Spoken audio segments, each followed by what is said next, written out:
வணக்கம். சற்று முன்னர் கிடைத்த செய்தி ஒன்றினூடாக இணைந்திருக்கின்றோம்.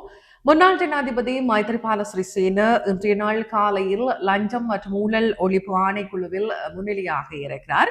ஜனாதிபதி மைத்ரிபால சிறிசேனவினுடைய ஆட்சி காலத்தில் இடம்பெற்றிருக்கக்கூடிய இந்த ஊழல் தொடர்பான விசாரணைகளுக்காகவே இன்றைய நாள் காலை பொழுது ஜனாதிபதி அவர்கள், முன்னாள் ஜனாதிபதி மைத்ரிபால சிறிசேன அவர்கள் லஞ்சம் மற்றும் ஊழல் ஒழிப்பு ஆணைக்குழுவில் விசாரணைக்காக முன்னிலையாக இருப்பதாக அறியப்பட்டிருக்கிறது.